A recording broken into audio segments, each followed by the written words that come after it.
Hello అండి. అందరికీ శ్రీరామనవమి శుభాకాంక్షలు. శ్రీరామనవమి రోజు రాముణ్ణి ఏ విధంగా పూజించాలి? ఏ ఏ పువ్వులతో పూజించాలి? ఎలాంటి నైవేద్యం సమర్పించాలి? ఇంకా ఉగాది నుంచి శ్రీరామనవమి వరకు ఈ 9 రోజులు లలితాదేవి నవరాత్రులుగా జరుపుకుంటాం. ఈ నవరాత్రులు చెయ్యలేని వారు శ్రీరామనవమి రోజు అమ్మని ఏ విధంగా పూజించాలి? ఇవన్నీ ఈ వీడియోలో క్లియర్‌గా తెలుసుకుందాం. సో వీడియో ఎక్కడ స్కిప్ చేయకుండా చివరి వరకు చూడండి. పూజ చేసే ప్రదేశాన్ని గోమయంతో అలికి ఒక పీఠాన్ని ఏర్పాటు చేసుకొని దానిపై పసుపుతో కానీ బియ్యం పిండితో కానీ అష్టదళ పద్మాన్ని వేసి పూజకి ఈ విధంగా సిద్ధం చేసుకోవాలి. ఉగాది నుండి శ్రీరామనవమి వరకు ఈ 9 రోజులు వసంత నవరాత్రులుగా జరుపుకుంటాం. అమ్మని పూజించడం కుదరని వారు కనీసం ఈ ఒక్క రోజైనా అమ్మని పూజించుకుంటే చాలా మంచి ఫలితం ఉంటుంది. శ్రీరామునితో పాటు లలితాదేవి చిత్రపటాన్ని కూడా ఈ పీఠంపై ఈ విధంగా అమర్చుకొని షోడశోపచారాలతో పూజించుకోవాలి. శ్రీరాముడు పునర్వసు నక్షత్రంలో కర్కాటక లగ్నంలో చైత్రమాసంలో శుక్లపక్షంలో నవమి తిథి నాడు జన్మించాడు. అయితే తల్లి గర్భంలో ఉన్న చివరి 9 రోజులు ఇవి కాబట్టి వీటిని రామనవరాత్రులు అని కూడా జరుపుకుంటారు. ఈ 9 రోజులు రాముణ్ణి కూడా పూజిస్తారన్నమాట. సో అలా కుదరని వారు ఈ విధంగా శ్రీరామనవమి రోజైనా అమ్మకి అలాగే సీతారాముల వారికి ఇద్దరికీ కలిపి పూజించుకోవడం చాలా మంచిది. పూజలో ఈ విధంగా పసుపు కుంకుమలు పెట్టుకోండి. తర్వాత వాటిని రోజు మీరు మంగళసూత్రానికి కానీ నుదుటికి కానీ పొట్టుగా ధరిస్తే చాలా మంచిది. మీ దగ్గర కామాక్షి దీపం కానీ గజలక్ష్మి దీపం కానీ ఉంటే పూజలో పెట్టుకోండి. సంవత్సరంలో 4 నవరాత్రులు వస్తాయండి. వారాహి నవరాత్రులు, శరన్నవరాత్రులు, శ్యామలాదేవి నవరాత్రులు, ఇప్పుడు వసంత నవరాత్రులు.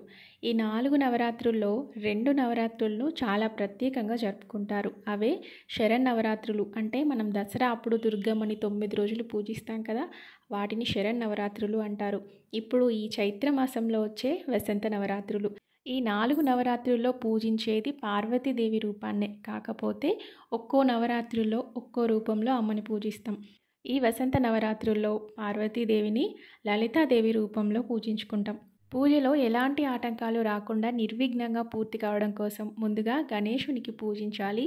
మీ దగ్గర గరక కానీ ఉన్నట్లయితే గరకతో పూజించండి. లేదు అంటే ఎర్రటి అక్షితలతో ఎర్రటి పువ్వులతో గణపతికి పంచోపచార పూజ చేయాలి.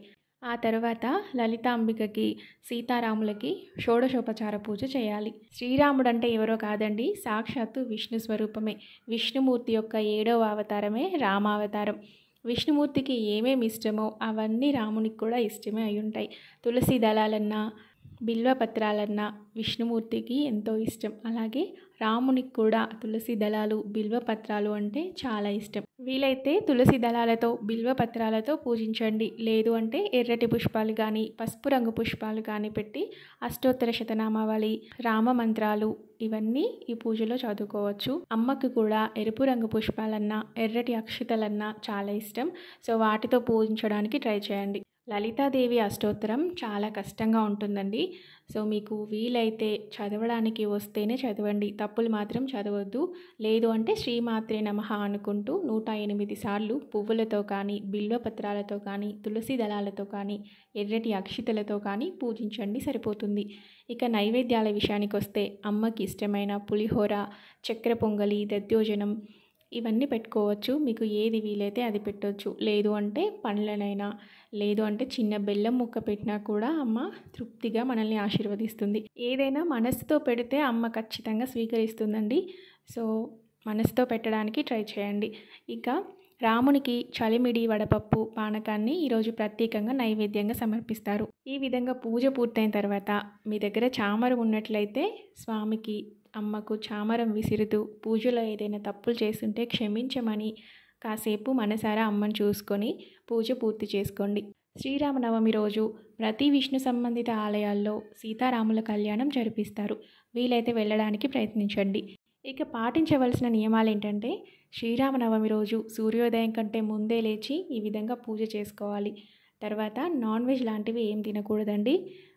బ్రహ్మచర్యాన్ని పాటించాలి. అబద్ధాలు ఆడకూడదు. ఎవరిని దూషించరాదు. ఇంకా ఈరోజు వీలైతే ఖచ్చితంగా సీతారాముల వారిని దర్శనం చేసుకుంటే చాలా మంచిది. ఈ రోజంతా రామనామ స్మరణతో శ్రీమాత్రే నమః అనుకుంటూ గడిపేస్తే మనం చేసిన పూజకి మంచి ప్రతిఫలం దక్కుతుంది. ఒకవేళ మీరు అమ్మని ఈ నవరాత్రుల్లో పూజించినట్లయితే చివరి రోజు అమ్మకి ఏ విధంగా ఉద్యాపన చెప్పాలి అంటే పసుపు, కుంకుమ, గాజులు, పువ్వులు, చీర పెట్టి అమ్మని సాగనంపాలి. ఎవరైనా ఒక ముత్తైదును ఇంటికి పిలిచి అమ్మవారిగా భావించి పసుపు, కుంకుమలు ఇవ్వండి. సో ఇదండి వీడియో. మరో మంచి వీడియోతో మళ్ళీ కలుద్దాం. Thanks for watching.